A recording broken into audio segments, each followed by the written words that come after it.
As a member of Congress, I introduced a resolution that called for the protection of Hindus and religious minorities in Bangladesh, people who continue to be targeted and persecuted to this day. Now, the height of this persecution actually began 50 years ago when the Pakistani army systematically murdered, raped, and drove from their homes millions of Bengali Hindus because of their religion and ethnicity.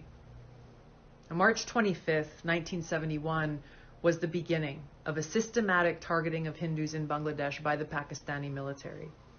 It began in Hindu neighborhoods and villages, first at Jagannath Hall, which was a Hindu dormitory in Dhaka University, where 5,000 to 10,000 people were killed on that first night alone.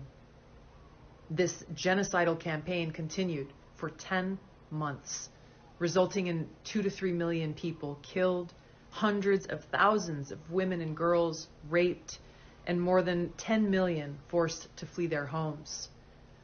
U.S. Senator Ted Kennedy went to visit the Bangladeshi refugees at that time and said, quote, "Nothing is more clear or more easily documented than the systematic campaign of terror and its genocidal consequences launched by the Pakistan Army on the night of March 25th.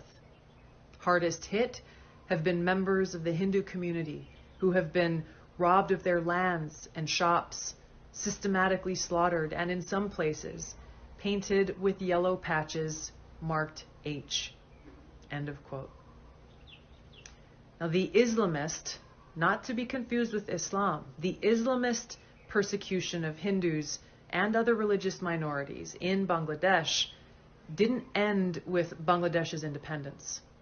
That campaign continues to this day with horrific targeted attacks, murders, homes being burned down, and families who continue to be forced to flee. In the early 1900s, Hindus made up roughly 33% of the Bangladesh population. Because of this persistent Islamist campaign targeting Hindus, just 8% of Bangladesh's population are Hindus today. Just a few days ago, in Bangladesh, hundreds of hardline Islamist extremists attacked Hindu temples, destroyed a train, set fire to government buildings, the press club, and public buses, leaving dead and injured behind. Unfortunately, the Islamists' campaign of terror against Hindus, other religious minorities, secularists, atheists, and others in Bangladesh is not unique. It's been going on for centuries. Prior to U.S. regime change wars in Iraq, Libya, and Syria, which either toppled or weakened secular authoritarian leaders who protected religious minorities from Islamist jihadists, there were 1.5 million Christians in Iraq and 2.2 million in Syria. Now there are an estimated 200,000 to 300,000 Christians in Iraq and 450,000 in Syria. Afghanistan was a very multi-religious country which included Hindus, Buddhists, Zoroastrians, and more prior to the Islamist takeover.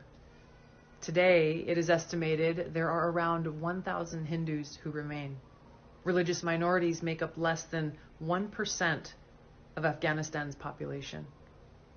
Until the leaders of the United States and the world condemn and commit to defeating the Islamist exclusivist ideology, an ideology which holds that all non-Muslims and many so-called quote-unquote heretical Muslims need to be wiped from the face of the earth, enslaved, or at the very least kept as second-class citizens without the right to own land, worship openly, etc., like in Pakistan, the jihadist campaign of terror will continue throughout the world.